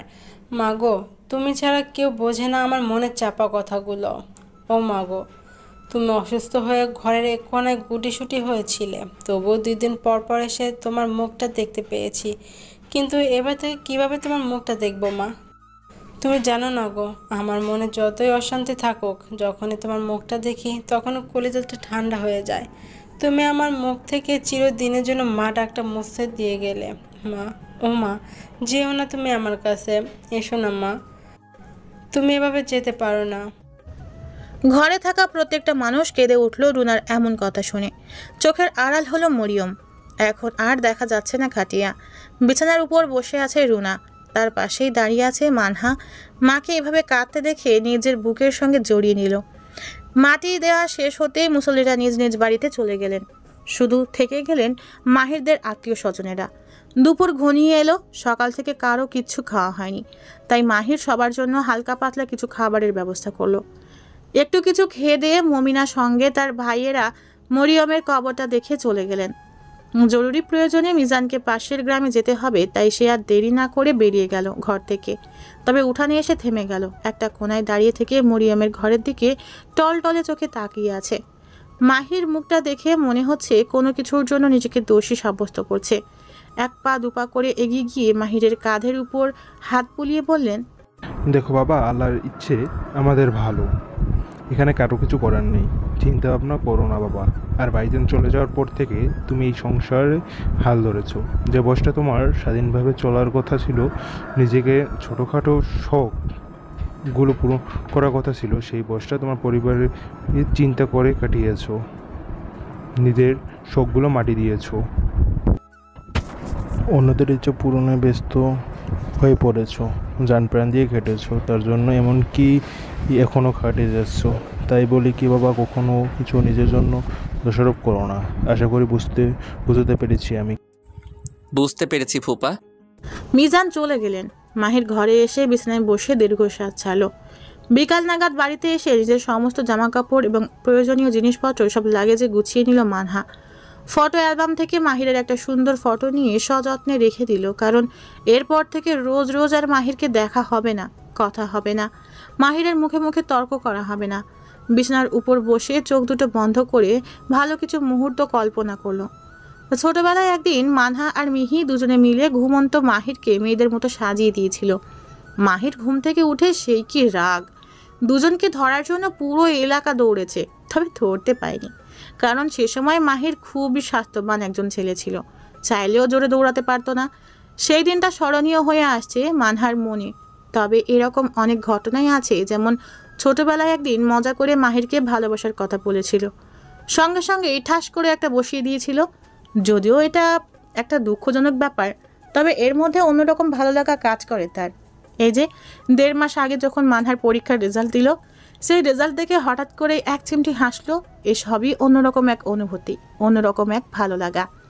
মুচকি হাসলো মানহা, তবে চোখ দুটো ভরা নোনা পানি, টলমল করছে। একটা দীর্ঘ শ্বাস ছেড়ে ধপ করে শুয়ে পড়লো। মিনিট 2 চোখ দুটো বন্ধ করে চুপচাপ শুয়ে রইল। হঠাৎ ফোনটা বেজে উঠতেই চমকে গেল সে। বালিশের তলা থেকে ফোনটা হাতে নিয়ে রিসিভ করে কানে ধরতেই ওপাশের মানুষটা বলে উঠল, ওইদিকের কি অবস্থা রে? আমার খুব ইচ্ছে ছিল শেষবারের মতো নানিকে এক নজর দেখার, কিন্তু সেটা সম্ভব হলো না। ভাগ্য নেই তাই দেখতে পাওনি ঝুমু আপু। অবস্থা এতটাও ভালো নয়, বুঝতেই পারছো, একজন মানুষ দুনিয়া ছেড়েছেন। মামি খুবই ভেঙে পড়েছেন, তাই না? সেটা তো স্বাভাবিক। তুই কোথায় আছিস এখন? আমাদের বাড়িতে আছে, এখন আবার যাব নানা বাড়িতে। সবাইকে রেখে তুই চলে এলি যে? লাগেজ পৌঁছাতে এসেছি। যা করেছিস ভেবে চিন্তে করছিস তো? অনেক ভেবেছি, আর ভাবতে পারছি না। এখন আমার দম বন্ধ হয়ে আসে সেসব ভাবতে গেলে। আমি আর পারছি না বাবা, উঠে পড়ে লেগেছে আমায় বিয়ে দেওয়ার জন্য। এত করে বোঝাচ্ছি তবুও শুনছে না। মা নিজে বারবার বুঝিয়েছি, কিন্তু বাবা তো কিছুই শুনছে না। মামা হঠাৎ করে এরকম হয়ে গেল কেন? নাকি মাহির ভাই আর তোর ব্যাপারে কিছু জানতে পেরেছে, সেজন্য তাড়াতাড়ি বিয়ে দিতে যাচ্ছে? আমি জানি না কিছু, আর জানতেও চাই না। শুধু এটা জানি, যাকে ভালোবাসি তাকে না পেলে আর কারোর সাথে নিজের জীবন জড়াবো না, ব্যাস। বুঝি না কিছু। সবার বাবা মাই কেন নিজের সন্তানের পছন্দের বিরোধিতা করে? আজ কয়েকদিন ধরে তোর মিন্টু ভাইকে নিয়ে আন্দোলন চলছে। শুধু রুমু আপু আর দুলা ভাই আমার পক্ষে কথা বলছে, এছাড়া বাকিরা আমার বিরুদ্ধে। যদি ওই রকম হয় তাহলে পালিয়ে যাব, কারণ নিজের ভালো নিজেকেই দেখতে হবে। আজ তারা তাদের ভালোর জন্য আমাকে অন্য জায়গায় বিয়ে দিতে চায়। তারা বাবা মা হয়ে যদি সন্তানের ভালো মন্দ না বোঝে, তাহলে আমি কেন বুঝবো বল? আমি নিজেই তো ফেঁসে আছি, তোমাকে কি বলবো বলো দেখি। যাই হোক, দেখা তো হচ্ছেই, বাকি কথা তখন সামনাসামনি বসে হবে। ঠিক আছে, তাহলে ও বাড়িতে যা, রাখছি এখন। ভালো থেকো ঝুমু আপু। কলটা কেটে দিয়ে কিছুক্ষণ শুয়ে আরাম করে নিয়ে আবারও বেরিয়ে গেল। আস্তে ধীরে হেঁটে যাচ্ছে আর আশপাশটা মনোযোগ দিয়ে দেখছে। জীবনে যে জায়গাগুলোতে বেশি সময় পার করেছে সেসব জায়গায় গিয়ে একটু করে বসে এলো। স্কুলের পাশে একটা পুকুর পাড় আছে, বিকেলবেলা সেখানে অনেক মানুষই সময় কাটাতে যায়। মানহাও সেখানে গিয়ে একপাশে চুপটি করে বসে চেয়ে রইল পুকুরের টলটলে পানির দিকে। হঠাৎ পিছনে কারো পায়ের শব্দ পেয়ে চমকে পেছনে ফিরে তাকালো। মানহার দিকে প্রশ্নসূচক চোখে তাকিয়ে আছে মাহির। কিছু না বলে পুনরায় মাথা ঠিক করে নিল। মাহির মাঝখানে কিছুটা ফাঁক রেখে বসেই প্রশ্ন করলো। মানহা শান্ত গলায় উত্তর দিল। মানহা কিছুক্ষণ চুপ থেকে স্বাভাবিক ভঙ্গিতে বুকের সাথে